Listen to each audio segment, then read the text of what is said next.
Hi, I'm Ed Estin, and I was in the Marine Corps for 4 years, pardon me. I enlisted when I got out of high school. I was 17 years old and kind of footloose and rootless, and had a brother that had been in the Marine Corps in the Second World War. When he found out I had enlisted, he wasn't real sure whether to hit me or hug me. Because his wartime experience was pretty bad. I went in just after the Korean armistice and went immediately to Korea, which was scary. I was 18 years old. It took us 21 days to get to Japan on a real rattle-trap boat. I was seasick for 4 days, and being the Marine Corps, I was able to serve meals 3 times a day while being sick in a 30-gallon GI can. I enlisted because I wasn't ready for college. I was actually a soda jerk at a Rexall drugstore. So I knew it wasn't a career. I knew I wanted to go to college, but I wasn't ready, so I went into the Marine Corps. First days of boot camp. You get on a bus in Los Angeles with about 17 guys, 5 o'clock in the morning. You get down to Oceanside to go into boot camp, and there's this little corporal with 4 6'9" privates. And they line you up, and we don't know anything about lining up, and we're chewing gum, and we have all kinds of different haircuts, and some of us are from East LA, Chicano gangs, and I'm from West LA, and we get down there, and they start us in immediately with fall in, line up, spit out that gum, swallow that gum. Do you have any questions? Shut up. I mean, it was perfect. We were just shaking in our boots. We go in, the clothes was either too big or too small. Either way, you were going to grow into it. If it was too small, you were going to lose weight. If it was too big, you were going to get bigger. So your first experience is just total fear. Then you're in Oceanside, and they do a wonderful job of making you into a Marine. By the time you've been there for 4 or 5 weeks, you know you can lick your weight in Wildcats. It's not true, but you believe it. You go through all of the infantry training. You do 3 months of this, and then you get a quick furlough, and you start in at Pendleton in your infantry training.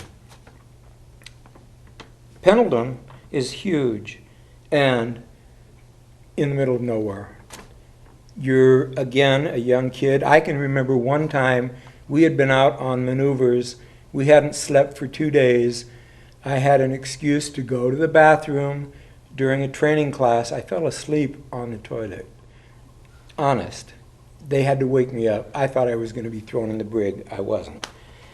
I went from Pendleton to Korea. I spent 14 months in Korea, which was quite an experience. We were right on the Imjin River, up at about 4,000 feet in our bunkers, looking across at the North Koreans in their bunkers. But the armistice had been signed, and we were not shooting at each other, just kind of staring at each other and calling each other names. The whole time I was in the service, my job assignment was as an infantryman. However, I went from Korea to Las Vegas and spent almost 2 years there on an AEC base, atomic energy base. And to this day, if you pulled my fingernails out, I couldn't tell you anything about it.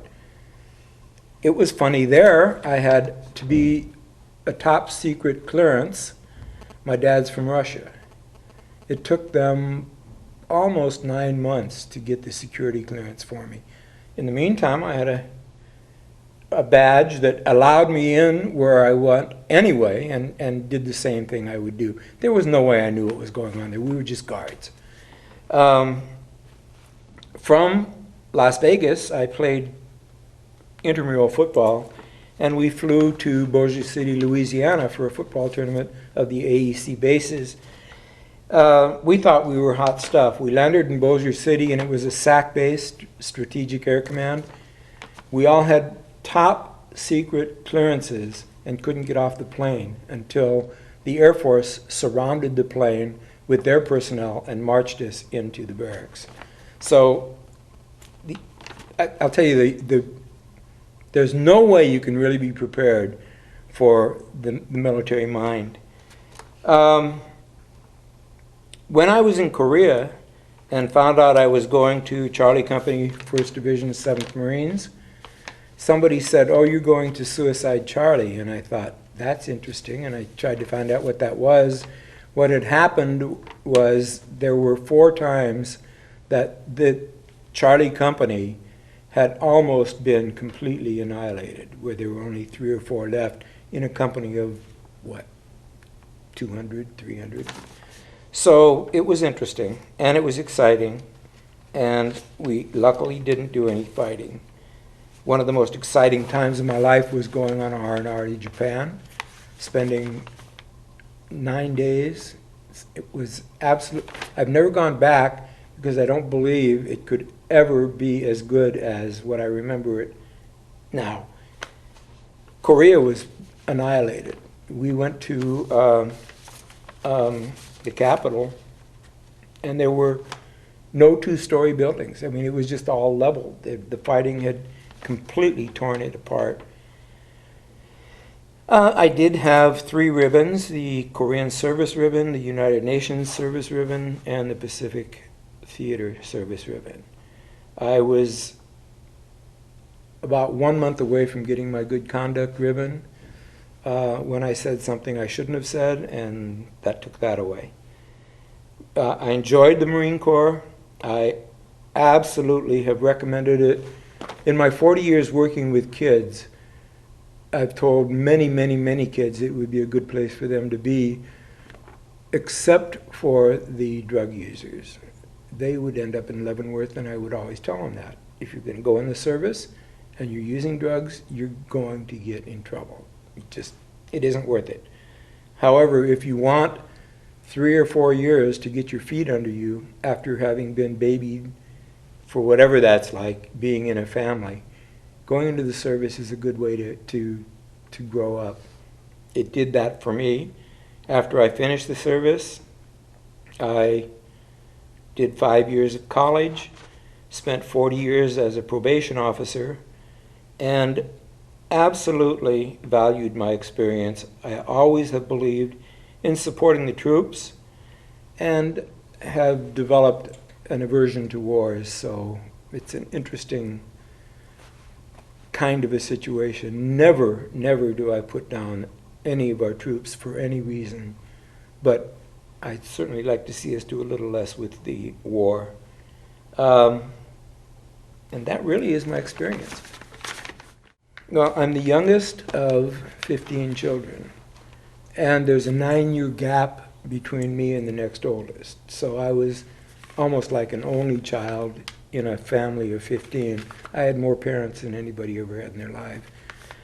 Every one of my brothers, except one, was in the service in the Second World War. And they all came back.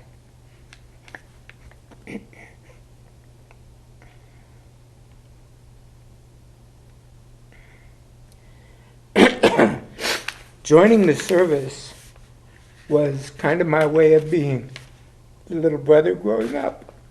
Pardon me.